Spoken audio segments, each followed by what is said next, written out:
माशाअल्लाह। अस्सलामु अलैकुम व रहमतुल्लाहि ताला व बरकातुहू। वालेकुम अस्सलाम व रहमतुल्लाहि। अल्हम्दुलिल्लाहि वलिय्यिही वस्सलातु वस्सलामु अला नबिय्यिही अम्मा बाद फ़अऊज़ु बिल्लाहि मिनश शैतानिर रजीम बिस्मिल्लाहिर रहमानिर रहीम। क़ाल अल्लाहु तआला फ़िल क़ुरआनिल मजीद वल फ़ुरक़ानिल हमीद लक़द कान लकुम फ़ी रसूलिल्लाहि उस्वतुन हसना। सदक़ल्लाहुल अलीयुल अज़ीम। सारे जहान के मरकज़े अक़ीदत मुस्तफ़ा जाने रहमत शम्अ बज़्म हिदायत हुज़ूर अहमद मुज्तबा हज़रत मोहम्मद मुस्तफ़ा सल्लल्लाहु ताला अलैहि वसल्लम की बारगाह आली जाह में जी लगाकर हदिया दुरूदो सलाम पेश करें। पूरा मजमा बावाज़े बुलंद पढ़ें अल्लाहुम्मा सल्ली अला सय्यदना शफ़ीअना हबीबना मौलाना मोहम्मद मादनिल जूद वल करम मंबईल इल्म वल हिल्म वल हिकम बारिक वसल्लिम सल्लु अलैहि सलातन व सलामन अलैका या रसूलल्लाह सल्लल्लाहु ताला अलैहि वसल्लम। महेश साउंड बहुत शानदार है। ऐसे सबसे पहले चाहे कोई स्पीकर हो, सबसे पहले माइक वाले से ही 2-4 वॉल्यूम मांगना पड़ता है ना। तो उनसे गुजारिश है कि आप अपने मेन मशीन से 2-4-5-10 पॉइंट वॉल्यूम बढ़ा दीजिए। कुर्सी आ गई है, आप लोग बिल्कुल ताकि मुझे बैठ जाएं। ऐसे माशाअल्लाह सारे लोग जो आ गए हैं वो इत्मीनान ही से हैं। माशाअल्लाह सुभान अल्लाह। इन बुझे चरागों में रोशनी नहीं होती। क्या बात है, सुभान अल्लाह। इन बुझे चरागों में रोशनी नहीं होती। मियाँ मुस्तफ़ा नहीं होते तो ज़िंदगी नहीं होती। मियाँ मुस्तफ़ा नहीं होते तो ज़िंदगी नहीं होती। खुद चराग बन के जलो वक्त के अंधेरों में। क्या बात है। खुद चराग बन के जलो वक्त के अंधेरों में। वाह। अरे भीख के चरागों से रोशनी नहीं होती। भीख के चरागों से रोशनी नहीं होती। इंशाअल्लाह आज हम और आप जिस अज़ीमुश्शान बज़्म मोहब्बत में हाजिर हैं, खुसूसी खिताब हुज़ूर गाज़ी मिल्लत हज़रत अल्लामा ग़ुलाम रसूल साहब क़िबला बलियावी का होगा। हिंदुस्तान के अज़ीम शोरा से शायरी भी सुनेंगे। नक़ीबुल मुल्क हज़रत अल्लामा अब्दुल मालिक मिसबाही साहब की बेहतरीन निज़ामत, हज़रत मौलाना शमशुल इमाम साहब क़िबला की क़यादत, हज़रत अल्लामा सईदुल्लाह मरकज़ी साहब क़िबला की बेहतरीन खिताबत से आप मुस्तफ़ीज़ हुए। माशाअल्लाह। फ़कीर भी आप हज़रात की दहलीज़ तक हाजिर आया है। एक पत्थर की भी तकदीर संवर सकती है। क्या बात है। एक पत्थर की भी सिर्फ आपकी तवज्जो चाहूँगा। जो लोग पीछे से आगे तक सिर्फ सरकार की मोहब्बत में आए हैं, ज़रा एक बार दोनों हाथों को उठाकर बोल दें सुभान अल्लाह। सुभान अल्लाह। मुझे सिर्फ एहसास हो जाए कि आप जिंदा हैं। कोई ज़रूरी नहीं है कि हर चलने वाला ज़िंदा हो, कोई ज़रूरी नहीं है हर देखने वाला ज़िंदा हो, कोई ज़रूरी नहीं है हर खाने पीने वाला ज़िंदा हो। ज़िंदा तो जब है जब उसका ज़मीर ज़िंदा हो, उसका किरदार ज़िंदा हो, उसका इखलाक ज़िंदा हो, उसका करेक्टर ज़िंदा हो। वरना जंगल का एक जानवर भी इंसान को फाड़ देता है और कुर्सियों पे बैठने वाला इंसान भी इंसान की जान ले लेता है। दोनों में कोई फ़र्क नहीं। इसलिए इंशाअल्लाह आज के इस अज़ीमुश्शान जलसे से इखलाक़ो मोहब्बत की बात होगी। समाज में जीना कैसे है, समाज में रहना कैसे है। इन जलसों का मकसद ये नहीं कि नारे लगे जलसे कामयाब, जलसे तो तब कामयाब होंगे जब यहाँ से जाने वालों की फिक्र बदल जाए, जाने वालों की सोच बदल जाए, जाने वालों का इखलाक बदल जाए। औरतें ये एहसास लेकर जाएं कि हमें अपने घर को संवारना कैसे है, बेटियां ये फिक्र लेकर जाएं हमें कॉलेजों में जिंदगी कैसे गुजारनी है, अपने इज्जत और आबरू की हिफाजत कैसे करनी है। हमारे नौजवान ये पैगाम लेकर जाएं मजहब की भी हिफाजत जरूरी है और मुल्क की भी हिफाजत जरूरी है। साहब आज के इस जलसे में ये सारे पैगाम दिए जाएंगे कब, जब आप मुस्तैदी के साथ सुनेंगे तब। एक पत्थर की भी, इंसान नहीं एक पत्थर की भी तकदीर संवर सकती है, शर्त यह है उसे करीने से तराशा जाए, शर्त यह है उसे करीने से तराशा जाए। आज हम और आप जिस नबी की महफिल में बैठे हैं, आप ये नबी की आमद से पहले, आज से 1450 और 1500 साल पहले जब नबी ने ज़मीन पे कदम नहीं रखा था, ज़रा सोचे ज़माने का माहौल क्या था, लोग कैसी ज़िंदगी गुजारते थे। कोई शराब खाने में जी रहा है, कोई जुआ खाने में जी रहा है, बेहयाई का बाजार गर्म है। बाप के मरने के बाद अपनी माँ को बेटा नौकरानी बनाकर रख लेता है, बेटियों को जिंदा दफना दिया जाता है, शौहर के मरने के बाद उसकी चिता पर उसकी बीवी को जिंदा जला दिया जाता है। हाल ये है जानवरों की जगह इंसानों की मंडियां लगती हैं और इंसान बेचे जा रहे हैं। ऐसे बिगड़े हुए माहौल में समाज को संवारने के लिए, समाज को सुधारने के लिए अल्लाह ने जिस इंसान को मुअल्लिम कायनात, रहबर, रहनुमा और पेशवा बनाकर भेजा, उस इंसान को मुहम्मदुर रसूलुल्लाह कहते हैं, उसे आमिना का लाल कहते हैं। नबी ने आने के बाद पहला पैगाम क्या दिया, इंशाअल्लाह इसे आपके लिए जानना बहुत ज़रूरी है। लेकिन हम ये किससे पूछें कि नबी ने पहला पैगाम क्या दिया। अगर बेटे के बारे में जानना हो तो उसकी माँ से पूछिए, नेताजी के अखलाक के बारे में जानना हो तो इनके माता जी के पास जाना होगा और पूछना होगा आपके बेटे का बचपन कैसा था, आपके बेटे का इखलाक कैसा था, आपके बेटे की जवानी कैसे गुजरी। आओ हम किसी से क्यों पूछें, आमिना के लाल से, आमिना के लाल के बारे में सैयदा आमिना खातून से पूछते हैं। ऐ आमिना खातून, आप बताएं मेरे नबी ने दुनिया को पहला पैगाम क्या दिया। हजरत आमिना कहती हैं, जो ही मेरे बच्चे ने जन्म लिया तो हर माँ अपने बेटे को दूध पिलाने के लिए तलाशती है, प्यार करने के लिए तलाशती है। मैंने भी अपने शहजादे को तलाशना शुरू किया, मगर मैंने क्या देखा, मेरा बेटा दूध पीने से पहले, मेरा शहजादा मेरी गोद में आने से पहले अपनी पेशानी को जमीन पे रखकर खुदा की बारगाह में सजदा कर रहा है, खुदा की इबादत कर रहा है। एक खुदा के सामने अपनी पेशानी को झुकाया है और पूरी दुनिया के इंसानों को पैगाम दे रहा है।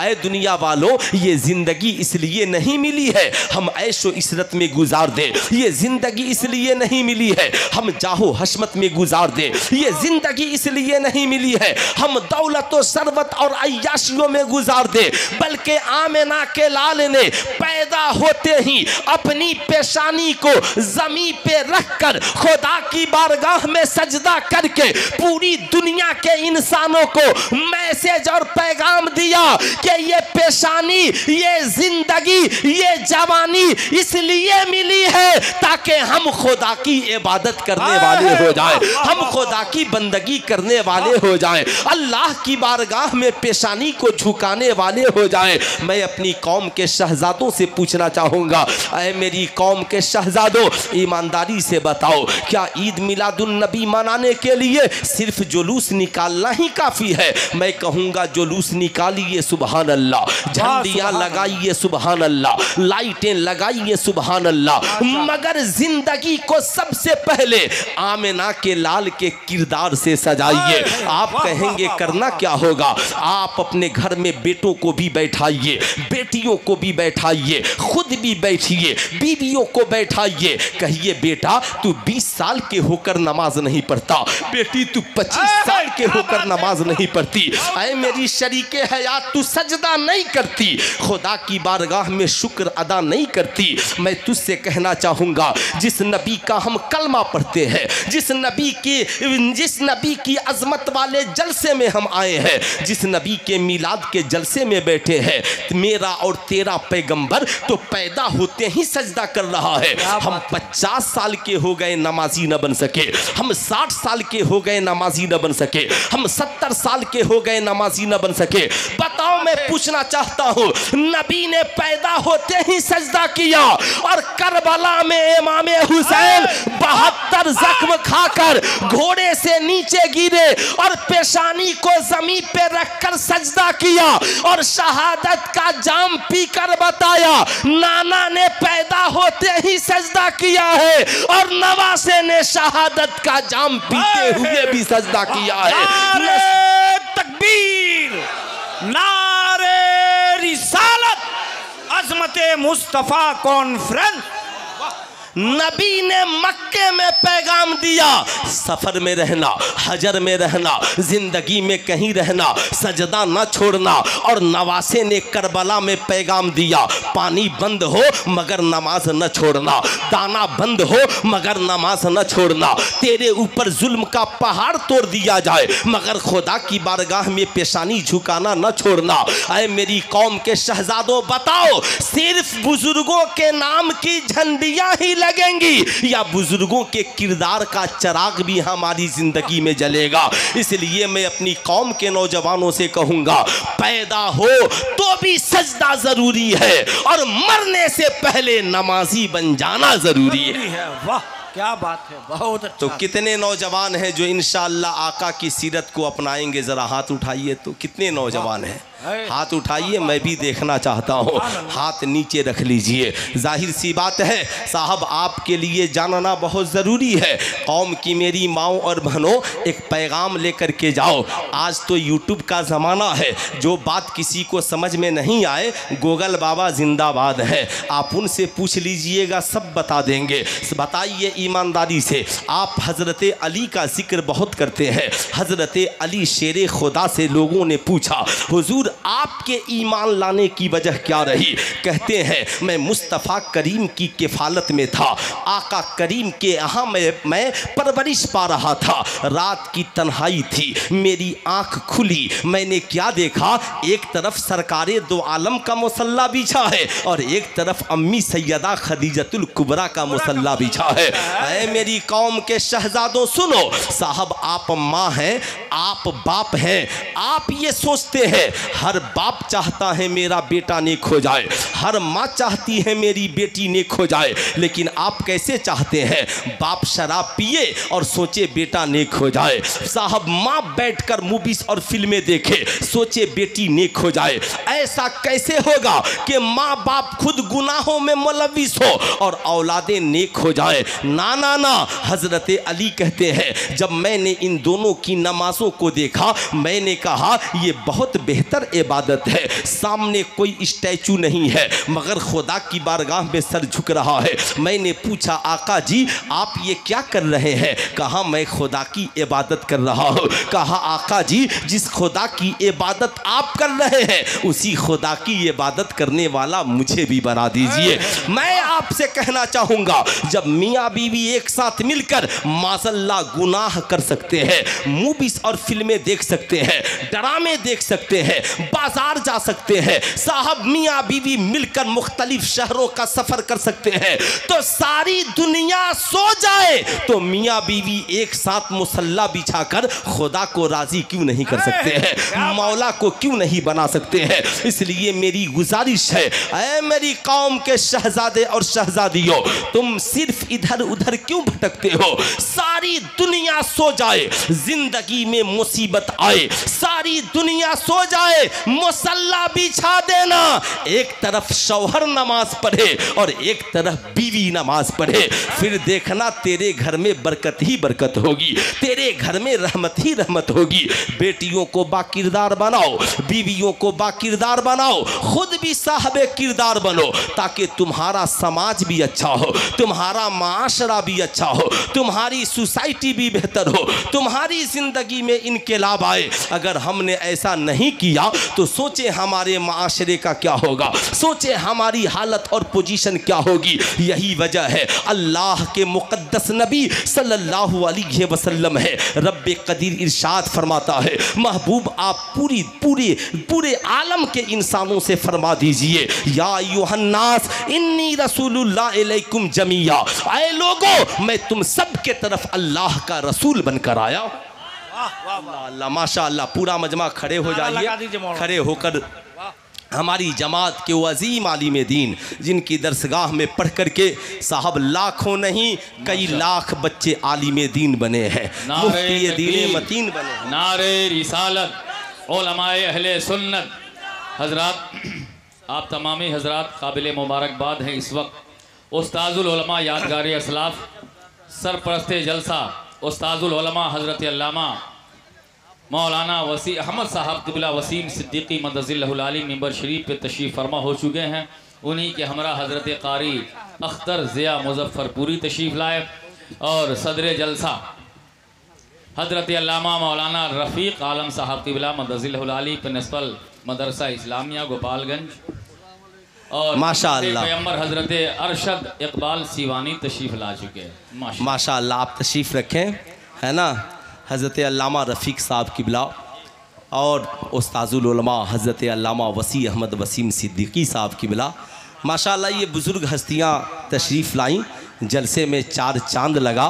ज़रा एक बार पूरा मजमा अपनी ज़िंदगी में चार चांद लगाने के लिए दोनों हाथों को उठाएं और प्यार से बोलें या रसूल अल्लाह, और ज़रा ज़ोर से बोलें या हबीब अल्लाह, और ज़रा मोहब्बत से बोलें या रसूल अल्लाह। अब हाथों को नीचे रखिए। साहब क्यों कहा रब ने, कहा महबूब आपकी आमद से पहले अंबिया मुरसलीन एक कबीले, एक इलाके, एक खित्ते के लिए आते थे। कहीं ऐसा ना हो कि लोग ये समझे जैसे आज चंद लोग ये नज़रियात देने की कोशिश कर रहे हैं। मोहम्मदुर रसूलुल्लाह को सबको पढ़ने की ज़रूरत नहीं है।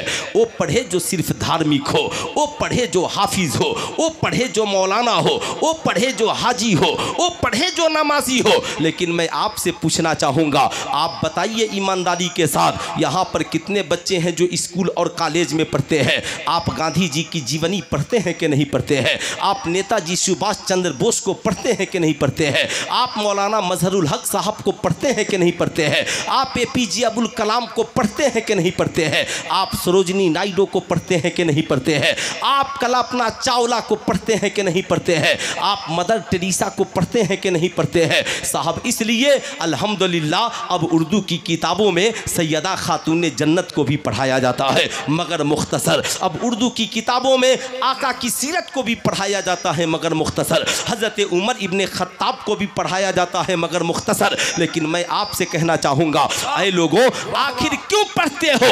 तो हमारी जमात का एक पढ़ा लिखा बच्चा खड़ा होगा, कहा बच्चियाँ मदर टेरेसा को पढ़ेंगी तो मरीजों की खिदमत करने लगेंगी। अगर बच्चे कल्पना चावला को बच्चियाँ पढ़ेंगी तो चांद पे जाने का ख्याल उनके जहन में आएगा। हमारी कौम के शहजादे APJ अब्दुल कलाम को पढ़ेंगे तो मुल्क के लिए कुछ काम करने के बारे में सोचेंगे। अगर ज़माना मौलाना मजहरुल हक को पढ़ेगा तो भारत की आज़ादी का ख्याल उसके जहन में आएगा। मैं कहूँगा ऐ सारी दुनिया को पढ़ने वालों, पढ़ो अच्छी बात है, मगर सबसे पहले उस नबी को पढ़ो जिस नबी ने गरीबों को सहारा दिया है। उस नबी को पढ़ो जिस नबी ने माओ के कदमों में जन्नत बिछाई है। उस नबी को पढ़ो जिस नबी ने बाप को जन्नत का दरवाज़ा बनाया है। उस नबी को पढ़ो जिस नबी ने बेटियों को रहमत खोने का मुजदा सुनाया है। उस नबी को पढ़ो जिस नबी ने तुझे शराब खाने से निकाल कर खुदा खाने तक पहुंचाया है। उस नबी को पढ़ो जिस नबी ने जुआ खाने से निकाल कर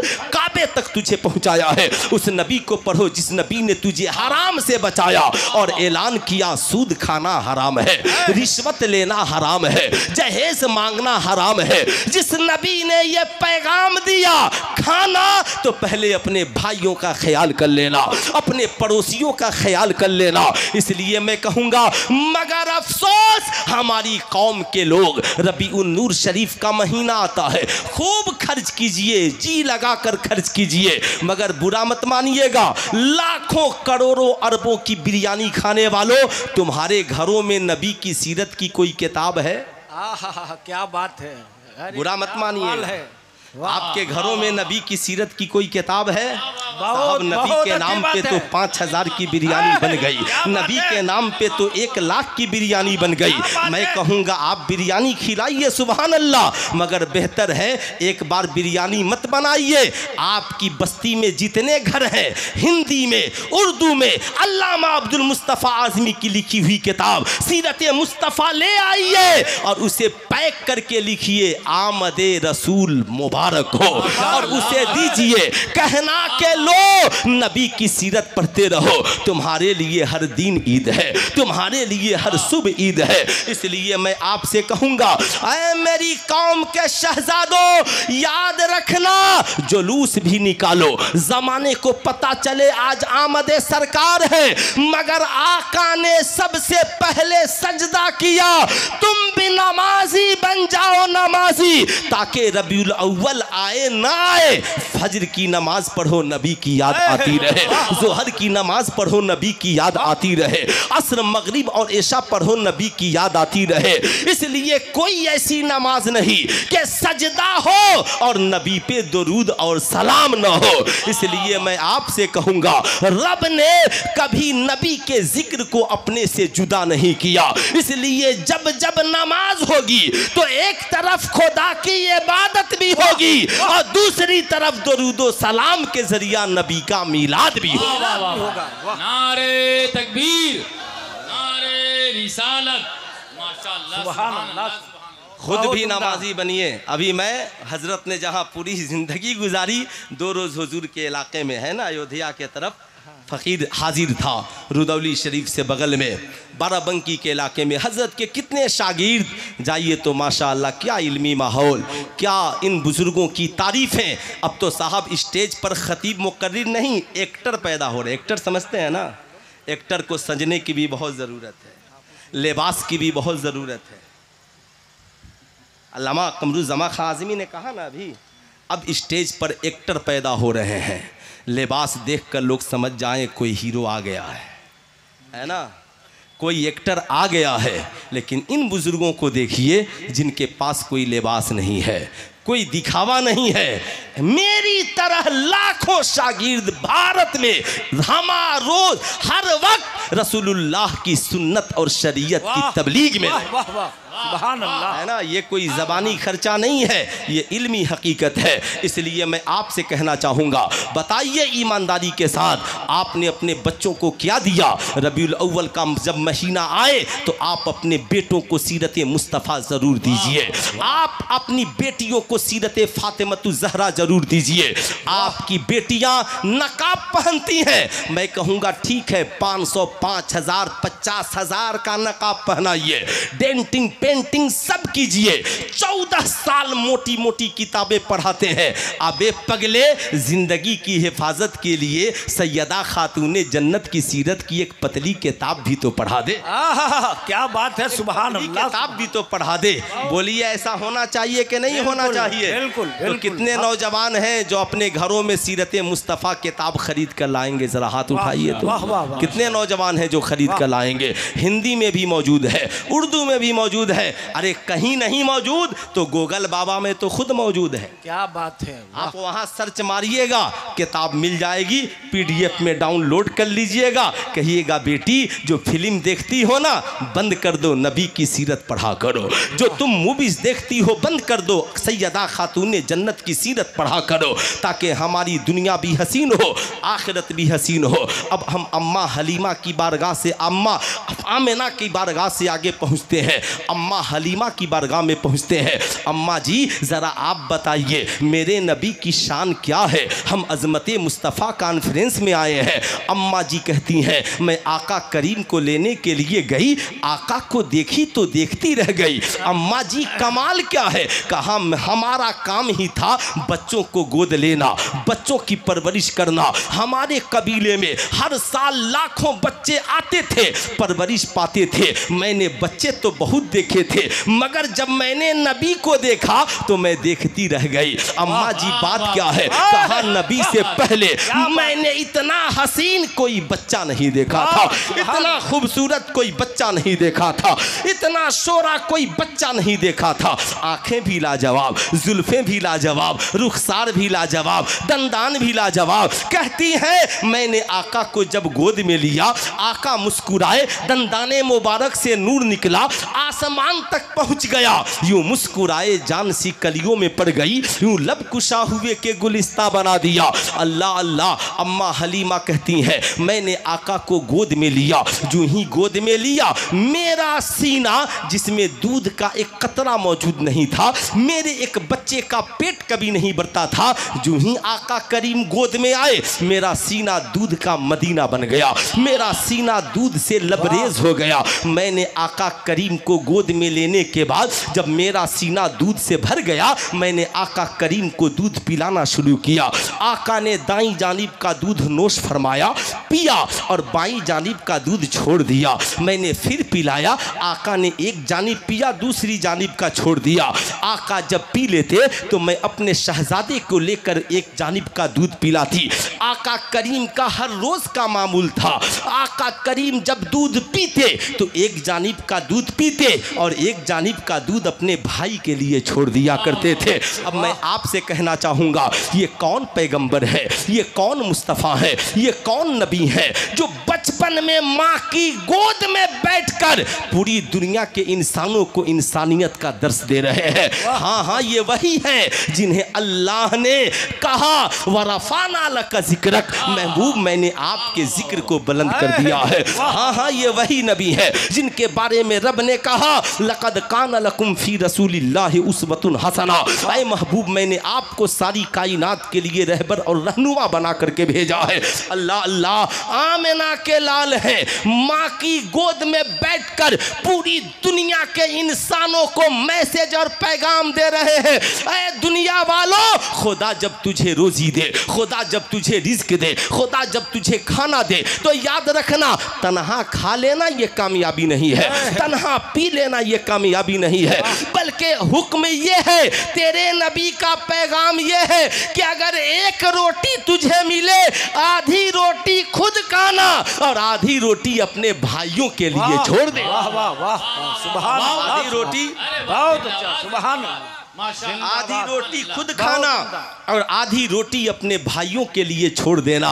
बुरा ना मानिएगा, आज तो हाल ये है, कौन भाई की फिक्र करे। अल्लाह के मुक़द्दस नबी सल्लल्लाहु अलैहि वसल्लम ने ऐलान फरमाया, एक ज़माना आएगा लोग माँ बाप से रिश्ता तोड़ लेंगे, भाई बहन से रिश्ता तोड़ लेंगे, रिश्तेदारों से रिश्ता तोड़ लेंगे, दोस्तों से मेल जोल रखेंगे, गैरों से मेल जोल रखेंगे, आपस में रिश्ता तोड़ लेंगे। जानते हो उनका ठिकाना, उन्हें जन्नत की खुशबू भी मैसर नहीं होगी।